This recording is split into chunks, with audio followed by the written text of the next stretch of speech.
Got my day started right. Just finished up the gym. I thought it'd be interesting to kind of have a little story time on kind of, I guess, past traumatic experiences with shops. Specifically with my S2000.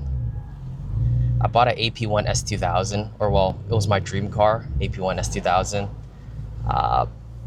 When I was like 21, I think 21, 22. Bought an S2000. The car needed some work, so I was able to get it for a good deal. I mean, it was relatively high miles, but I was able to take care of like the minor stuff, like idle air control valve, clutch slave cylinder was leaking. But there was one thing that I could not do or identify.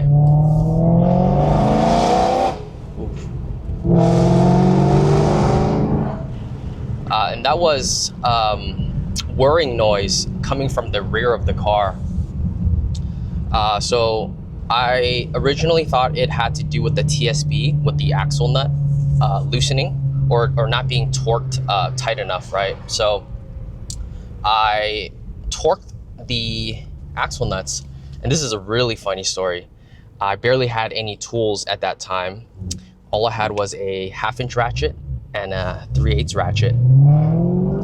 So in order to torque those axle nuts accordingly, I had to put on the jack handle. So it's like 4-foot breaker bar on a little ratchet.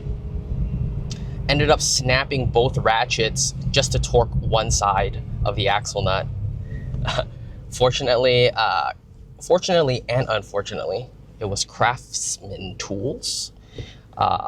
So lifetime warranty, went over to Sears. If anyone even knows what that store is anymore. Went to Sears, got it exchanged, and then proceeded to do the other side, snapping both ratchets again. So that was kind of funny. But anyways, I got that job done, but I couldn't, or it didn't fix the whirring noise, and I was really uncertain on what it could be. So I jumped on the S2KI forums. Sorry, trying to pay attention to the road. Jumped onto the S2KI forums to look at preferred shops or recommended shops in the area. And then at that time, I thought, shops that are well known, have good reviews, etc., like they have to be good, like they are the professionals. Oh, how wrong I was.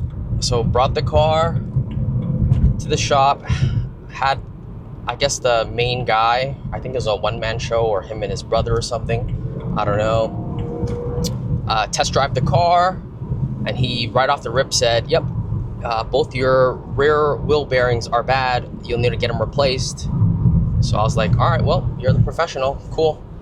Ordered up both wheel bearings, and actually, I wouldn't say splurged, but I bought quality parts just because I didn't want to deal with it again and just wanted it, one and done, get it done perfectly. And at that time I didn't really have much money. So, $300 something for the parts, I think it was like Nissan or something like that, was kind of a lot to me, in addition to how much labor he was charging to install it. But at that point, I just wanted it done. I didn't want to have that noise anymore. So unfortunately, got the parts, dropped off the car. He replaced both wheel bearings. Then he gives me a call with a runaround story like, oh, yep, it turns out that it's your tires are feathered. So, we replaced the wheel bearings and that wasn't the problem, blah, blah, blah, blah, blah.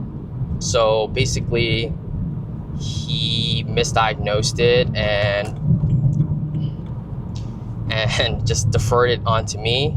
And then at that time, I didn't know what to do. I didn't speak up like, hey man, you're the one that misdiagnosed it, and now my car is XYZ, what's up?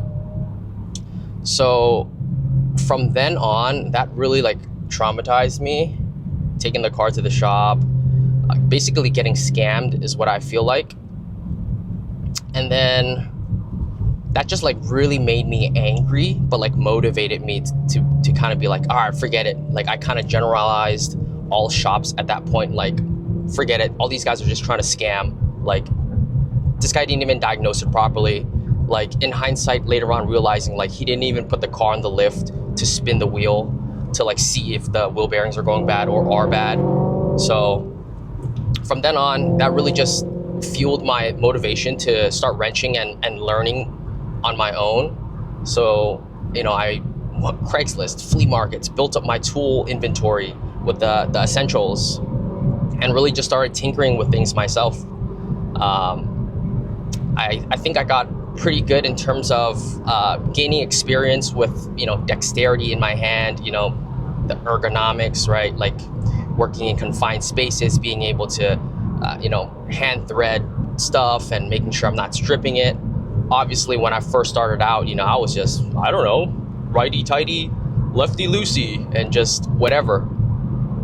But I'm grateful for the experiences that I've had, but that's just like something that I'm gonna hold on to forever. Definitely, you know, my mindset has pivoted and changed. I think back then, that was just kind of like the norm, and that was like, I guess, low-key what was accepted. But fast forward to today, you know, I'm more open to shops, right? I've had experiences, positive experiences with certain shops, not personally, but from friends taking their cars there. I would go pick them up or whatever, and I would kind of chit chat with the owner or the tech and so forth. So I think this day and age, things have changed quite a bit. And then I guess the most recent experience, right? Checking out Race Factory for the first time. Again, they really did take care of me. They let me bring my car in. They put it on the lift, diagnosed it the first time, recommended, hey man, I think it might be best to just try out new clamps first.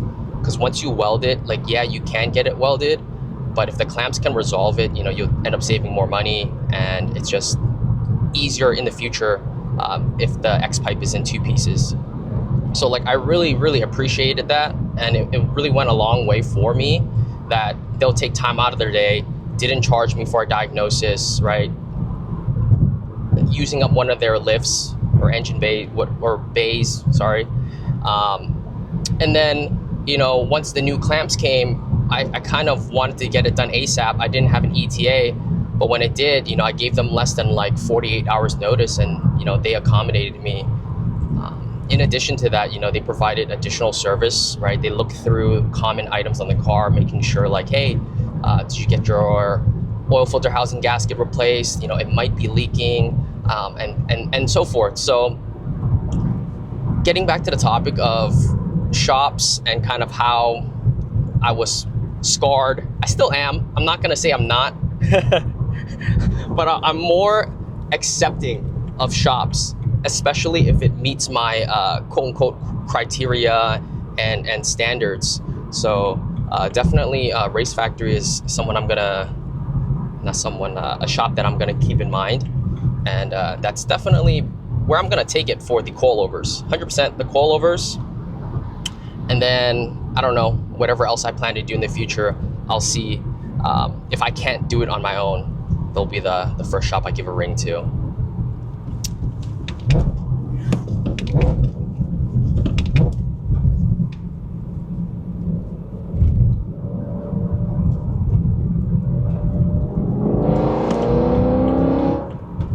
Anyways, if you like this type of video, or like you like the, I don't know, you enjoyed this story, this story time, and would like something similar, please leave a like, comment, and subscribe if you haven't already done so. And I'll catch you in the next one. Thank you.